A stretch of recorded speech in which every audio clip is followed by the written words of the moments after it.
Quick radar check. My name is Daniel Vallis, and welcome to our channel. I do not know the day or hour of the rapture, but I do know that so much is going on that we are told to watch, and the more that we watch that, especially the unfolding birth pangs and travails, and things definitely appear to be lining up with prophecy and moving in a very definite direction, and that we are running out of time. We are running out of days and hours.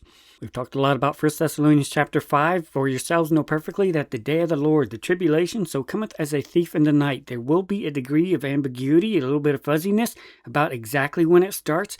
Christ is doing that deliberately to keep us on our toes, but also the enemy on their toes too. But we are forewarned, for when they shall say peace and safety. There's going to be a lot of talk about that in the world. Then sudden destruction cometh upon them, as travail upon a woman with child, like birthing pangs, like contractions, how they increase in intensity. And they shall not escape. But ye, brethren, are not in darkness, that day should overtake you as a thief. Ye are all the children of light and children of the day. We are not of the night nor of darkness. Therefore let us not sleep, as do others. We need to wake up. Let us watch and be sober. These are the instructions that go with the warning that we are told will be so important right on the threshold of the tribulation about to start. And this is why Paul also told us we will see that day approaching. We will see the tribulation about to start. We can see those things on the horizon, so to speak. And so we have been watching what Scripture tells us to watch. There's a lot of channels out there right now, and people who call themselves watchmen, they're watching everything except for what Christ told us to watch. They will have a lot of speculation. But if you want to really focus on your time and be sober, you watch what Scripture tells you to watch, what Paul told you to watch, what Luke told you to watch, what Christ told you to watch. And as we do so, then we can be sober. If we're watching everything else and we're just throwing stuff up against the wall, then that won't encourage us to be sober. We'll just live and treat it like entertainment and time filler.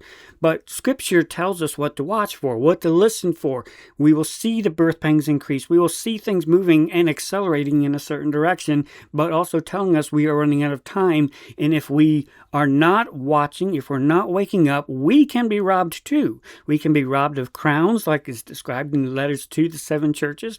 We can be robbed like a thief when we, of all people, the children of light, we should know what is about to happen. We should know so many ministry opportunities. We should know we should be shining bright. There are so many things that we should know and we should be watching for in our life. He's not talking about watching YouTube videos. He's talking about watching yourself, taking heed to yourself, like Christ said. And it is only by doing so that we check ourselves. That's why we do this radar check. We're checking ourselves too. We're checking, are we watching what we're supposed to be watching? Or are we just watching entertainment? Are we just trying to fill our time, distract us from what we're supposed to be doing, which is being sober. Sober about what's about to happen, sober about where we are spiritually, sober about what our hands and feet are doing for Jesus Christ at this late hour. That's being sober. That's being realistic. That's striving to be a wise and faithful servant of what we're supposed to be doing. So these warnings will be going out as that day is approaching. There will be travails, apparently, also contractions increasing, leading up toward the very moment of sun destruction, telling you you are running very, very close out of time. And the more that we see everything moving and building in a certain direction, leading towards sun destruction, we see that set up on the world stage, we should be more so doing every effort to wake up, not be lulled to sleep, not entertained, not punch drunk, just with all sorts of prophecy, trivia, and tidbits that really serve no purpose at this late hour, that really don't sober us up to how we should be living. The more that we strive to have a sober view and watching what we're supposed to watch, the more that can guide us on how we should be living to be found at this late hour. So what are these birthing pangs that have been moving towards sun destruction? Well, with this war that started in Iran, back at the end of February, the Lord had us start putting out videos talking about how they set certain dominoes in motion moving towards sun destruction. They are disrupting the world's energy systems. And we talked a lot about some of the logistics and the supply, how it all worked together over our videos since the start of the war. But in May, Bloomberg and others, JP Morgan Commodities and others, they're pointing out how the world's reserves of oil are going to be hitting stress levels by June of 2026, the month where we are now. But they also pointed out by September, you're going to reach the operational floor level, the absolute minimum level that you have to have in the pipelines to keep the refineries running. You're going to hit the absolute minimum by September. But they said you're going to start reaching the stress levels in June. And here we are at the end of June, so we're already past an operational stress level for the world's reserves. Again, with the Iran war, that has closed the Strait of Hormuz. That has locked up about 20% of the world's energy that flowed through there, different resources, also oil products as well, natural gas, LPG, a lot taken off of the energy supply to the world. And so most of the world has been running on buffers or using their buffers and the reserves to augment the 20% that is suddenly lacking from the industrial world and the energy supplies. So they were warning about this at the beginning of May, that particularly by the end of June, you're going to be already in a stress level, and you're going to be hitting the floor level by September based on the rate of usage and draw from those reserves, assuming there is no major change in demand of energy. And this goes hand in hand with Christ's warnings about the days of Noah and Lot, how people will be eating and drinking, buying and selling, marrying, planting and building. Life will be going on like normal because society will still be spinning along, but there are some concerns where they understand there can be some major disruptions real soon. But we also pointed out national governments take a much longer look. They have a better idea of the unfolding situation, but they also realize how much runway they have left in their reserves, and then how that will lead to social unrest and also job loss and so many disruptions in their society. So they're going to intervene way before the average public person is really aware of the full situation. And so this is what we have to watch for as we are trying to understand what are these travailing pangs that are leading to this sudden destruction, when the world is suddenly going to be fighting over some very crucial supplies for their economies and for the countries, particularly when they are disrupted by outside forces, other countries who are causing big problems for everybody else. That's disrupting the whole days of Noah and Lot scenario.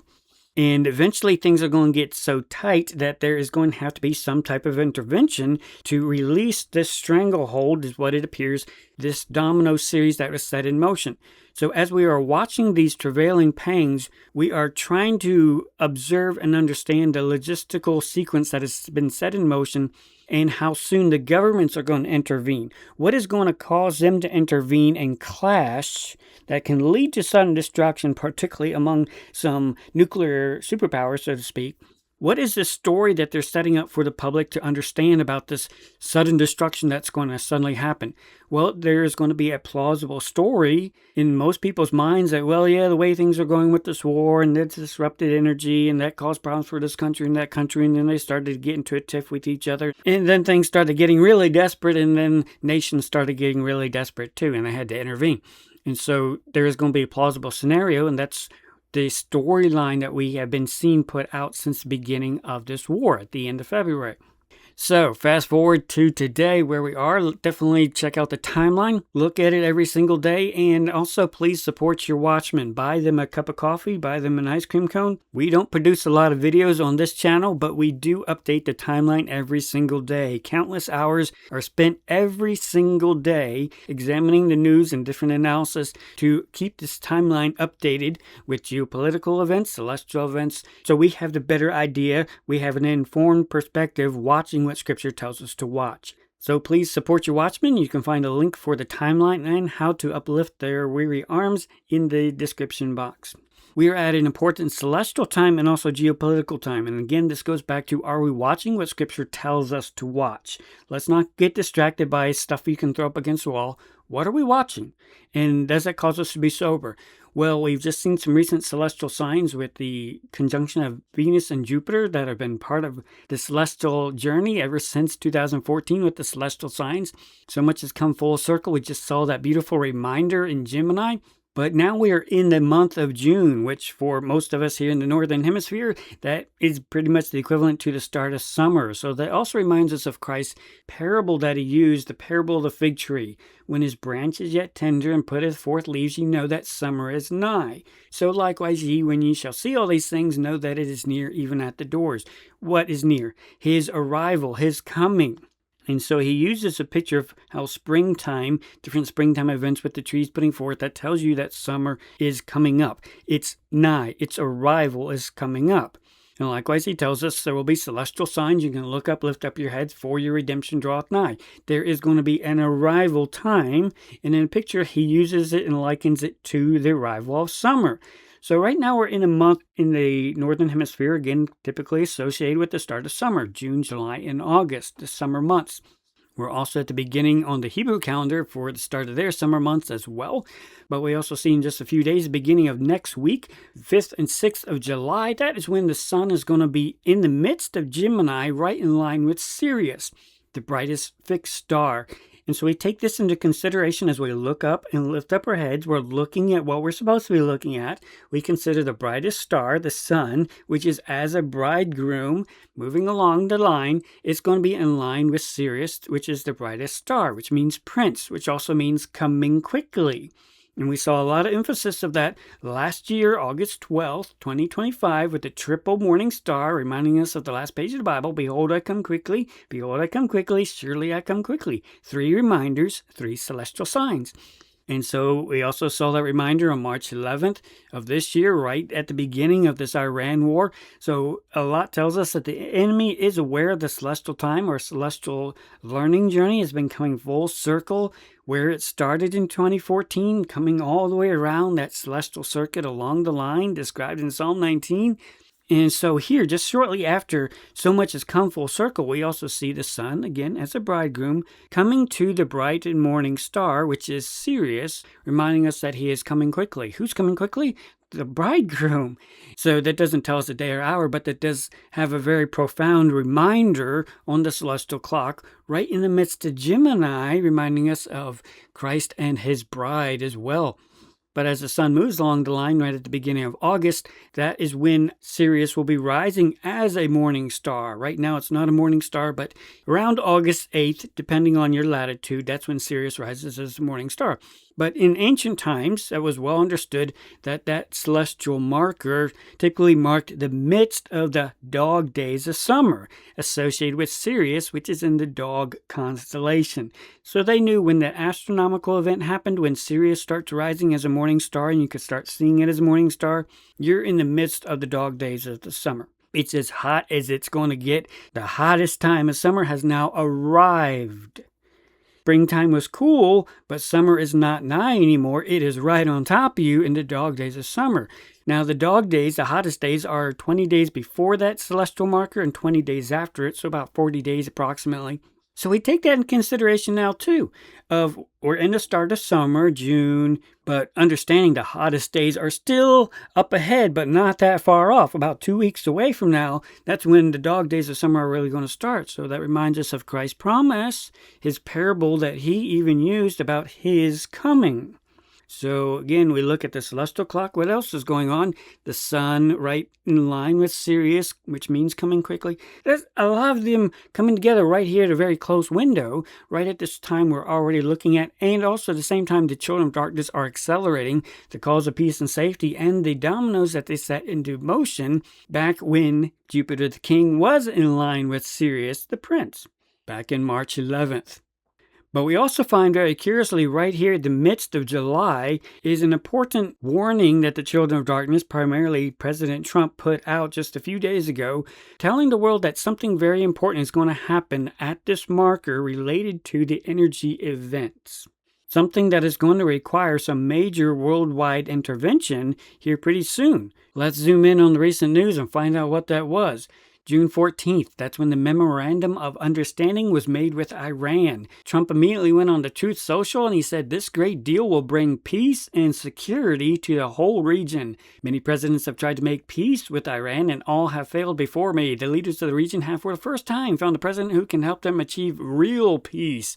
And so they're talking about how this deal will help open up the strait and hopefully get oil flowing again.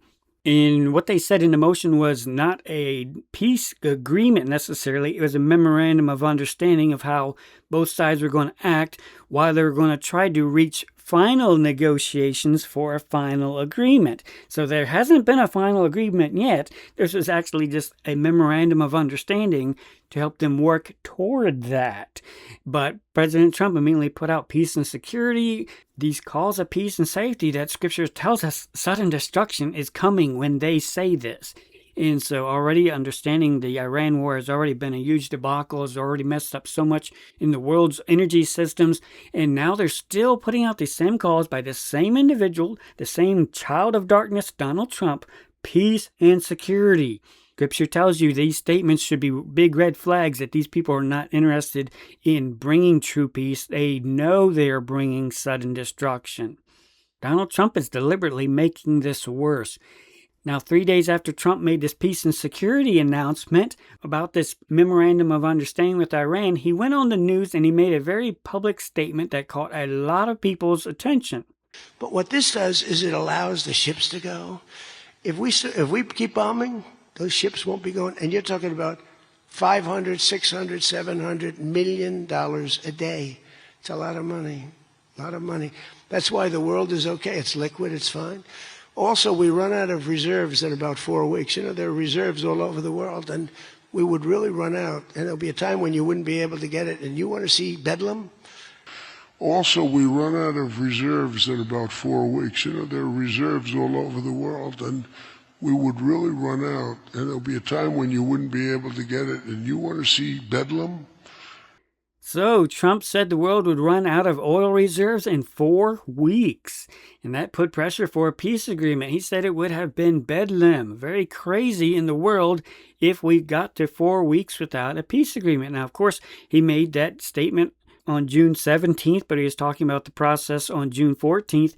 So either of those dates, you go forward 4 weeks, 1 month, that's going to bring you to the midst of July 15th, somewhere right around there, when, according to the President of the United States, the world would be running out of oil reserves in the midst of July. And so that's why they had to do this memorandum of understanding to try to open up the strait as soon as possible to get oil flowing normally again, because the reserves were about to run out in 1 month from that time, the middle of July, which is very close to estimates that Bloomberg and JP Morgan were putting out over a month ago, which we even covered at that same time too. So this is very important because Trump is now public. This was at a public press conference where they are publicly admitting that, yeah, we are very close to some very dangerous territory. And a lot of people were wondering, why are you even admitting this out loud to your enemies and to the public that we are in such a very dangerous position? This actually gives the Iranians leverage over you because they know you are in a vulnerable position. The United States of America, our reserves are about to run out in the midst of July. That's 2 weeks away. And the president is admitting this on public TV. Now, another thing that should catch your attention is Trump is not making any effort to forestall this on the national front here in America. There's no policies, no lockdowns to curb oil consumption or energy consumption. After all, if the president knew we were only 4 weeks away or now 2 weeks away from our reserves running out, don't you think they should be doing lockdowns or some type of gasoline quotas and basically trying to make people conserve as much energy as possible?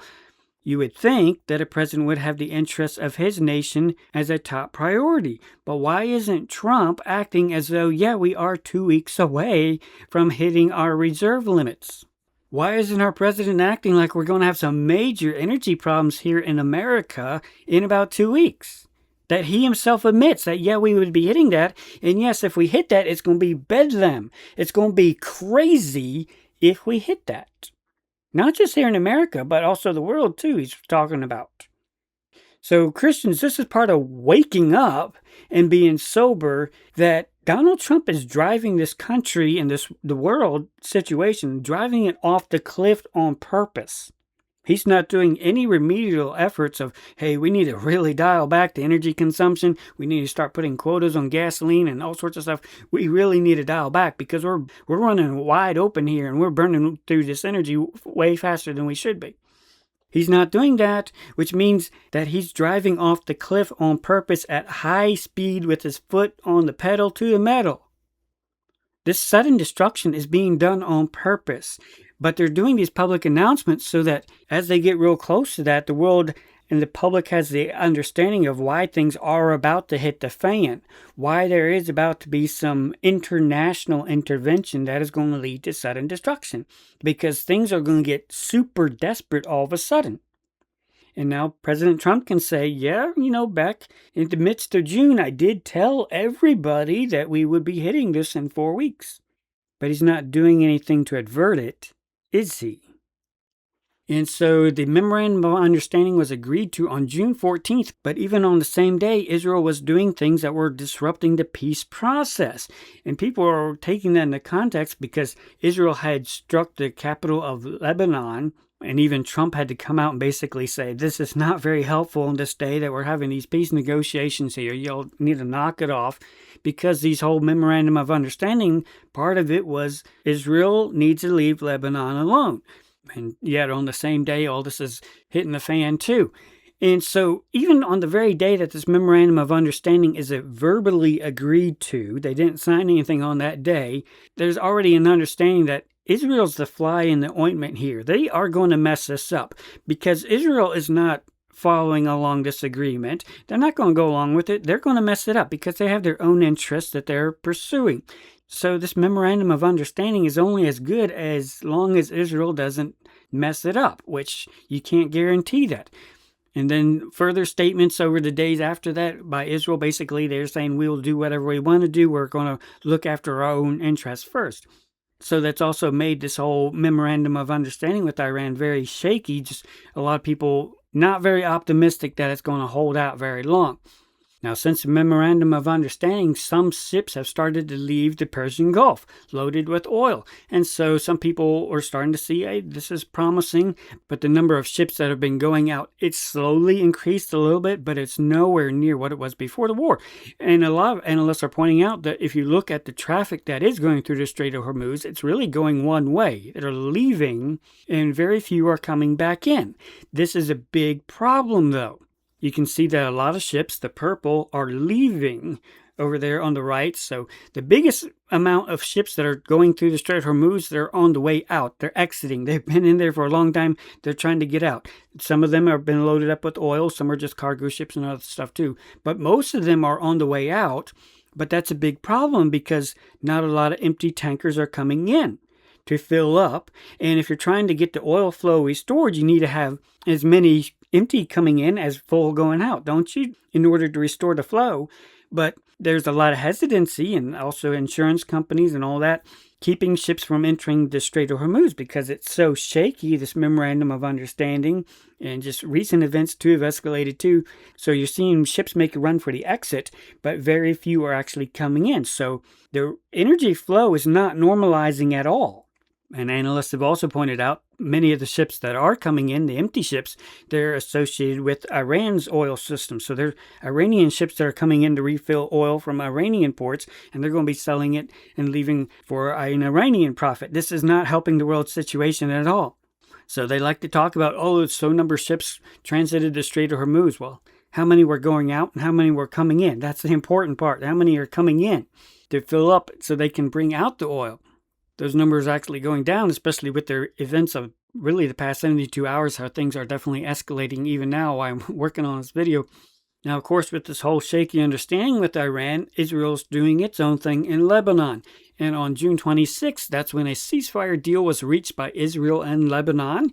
The two sides agreed with the guidance of the United States to swiftly advance the creation of pilot zones in which the Lebanese armed forces will take exclusive control of the territory to the exclusion of all non-state actors. In other words, they want to disarm Hezbollah.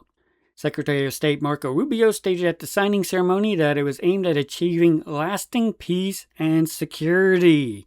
So again, on another important aspect of this entire disruption in the world's energy supply system, another peace and security mentioned by the Secretary of State of the United States, right in context with what Trump said a couple days before that about peace and security for this whole region. This same region, this whole really mess of a situation. Another peace and security.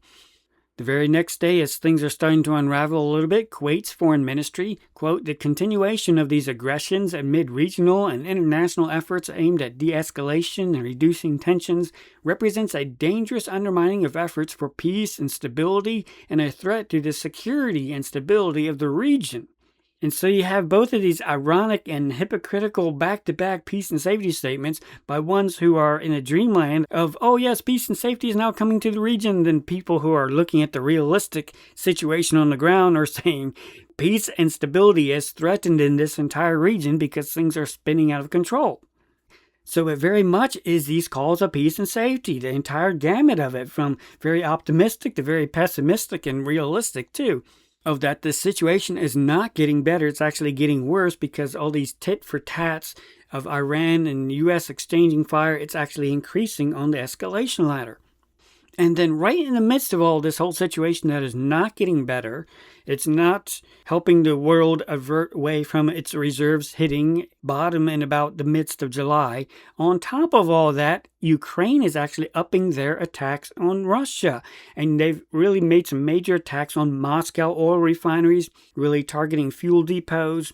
They've been making some major gains at sending some of their drones and missiles into some really far-off regions too and hitting refineries. They are deliberately targeting the energy parts of Russia. They even hit a power plant in Crimea. As much as half of all Crimea is without power. Moscow's largest oil refinery is expected to remain out of service for at least 6 months after suffering significant damage in a series of Ukrainian drone attacks. And so that's adding on top of shortages that they're already having on the domestic front, but it's also increasing domestic protest against Russia and Putin. You need to do something about these attacks. So the public is starting to protest, and that creates demand for Russia to do something more dramatic to stop this situation. So on the world scene, you have this whole mess up in the Middle East that's really taken 20% of the energy off the world's supply all of a sudden. And then on top of that, Russia, which has often jokingly been called the gas station of the world, they are also having some major problems too. Energy on 2 different fronts in the world right now. In what's going on in Russia with Ukraine, Russia knows that a lot of it is backed by the United States, NATO, the UK. And pretty soon, very soon, Russia is going to have to do something dramatic to intervene and stop these attacks on critical parts of their energy infrastructure too. Right at the same time, the world's energy infrastructure is also disrupted by what's going on in the Middle East, with Donald Trump also saying we were 4 weeks away, and now we are 2 weeks away from oil reserves running out. So when we watch what Scripture tells us to watch, we can see the birth pangs accelerating. We've been watching these peace and safety calls, especially since they went into motion back at the end of February. They've been accelerating, and now they're very publicly telling people and getting people to expect that pretty soon in the midst of July, things are going to get really desperate. Things are going to get to a state of bedlam. They're going to get very crazy. You're going to see some crazy events. In about 2 weeks is what they are preparing the world for already. And so this should sober us up too, that we can see we are running out of time. We don't know if anything will happen. We can just say that the children of darkness, who are the very ones who put out the peace and safety calls, who have disrupted the world's energy supply system, they are now telling people that things can hit bedlam, craziness in the midst of July, 2 weeks from now. And this is the exact same window that so many others were already pointing to back at the beginning of May, too. That, somewhere right around here, we're going to be hitting the minimal floor levels for the reserves. So, friends, I do not know the day or hour. I really don't. But we can see on the celestial clock. We can also see we're at the beginning of summer. We're not that far away from the beginning of the dog days of summer, too. We're at a right time, according to the parable that Jesus even gave himself, that we should be expecting his arrival right at the same time that the sun is getting in line with Sirius, which means coming quickly. We should have, just by the celestial clock alone, have the expectation of the bridegroom coming and arriving very quickly right here at the beginning of summer, the start of summer, the really arrival of the midst of summer. Right at the same time when we can see that the children of darkness have already put out a plausible public scenario so the public already believes and understands that, there will be some major intervention steps probably pretty soon into the first 2 weeks of July. We're right on top of this, friends. And the more that we watch what we're supposed to watch, we can see how the dominoes are falling in a certain direction, and that tells us we are running out of time. We should have full expectation of our beloved and our bridegroom arriving any day now. We should be living like it, and we should be waking up. Our hands should realize what time it is. Our feet and our life should realize what time it is. Let us watch and be sober. Let's watch what we're supposed to watch, and let's be sober about it. Let's not waste our time watching entertainment. If it's not causing us to be sober, then it is distracting us and it is sabotaging us from what we're supposed to be doing here at this late hour. The Apostle Paul told us when we see the day approaching, there are certain things that we should be doing so much the more. First of all, let us draw nigh with a true heart to the Lord. Make sure relationship and your fellowship with the Lord is where it's supposed to be. Spend time with Him, not your phone, not your TV, not watching endless YouTube videos. Make sure you are watching yourself, doing a radar check on yourself, and make sure you are drawing nigh to the Lord with a true heart. Let us hold fast the profession of our faith without wavering. Let us consider one another to provoke unto love and to good works. Make sure our hands and feet demonstrate that we know what time it is. Let us assemble ourselves together. Let's edify one another. Let's build up one another. Let's exhort one another, and so much the more as ye see the day approaching. And we will only truly see the day approaching if we are watching what we are supposed to watch, and we are soberly watching and applying it with our lives. Friends, that is the desire of this Watchman ministry. That is why we prepare these resources, to help you watch and keep focused on what we're supposed to watch, including ourselves, that we take heed to ourselves, that we make sure we are awake and sober and not asleep and not dreaming. So now is the time to download the PDF resources linked in the description box. Be ready. How do you make sure you're ready? How do you make sure you're awake? How do you make sure you're shining bright with your loins girded in His service when He comes? How can you be found running for the prize? Friends, this is why we need to watch. This is what we need to take heed to. Just like Paul says, watch and be sober. Make sure you're actually doing this, not just dreaming about it. Friends, we've heard so many trumpet calls at midnight. Let's not be dreaming. Let's wake up. Let's trim our lamps. Let's rise up, trim up, brighten up, and go out to meet our bridegroom, our beloved, hearing Him, heeding and obeying Him, loving Him, and serving Him first and highest above all else, drawing nigh with a true heart till He comes. Maranatha.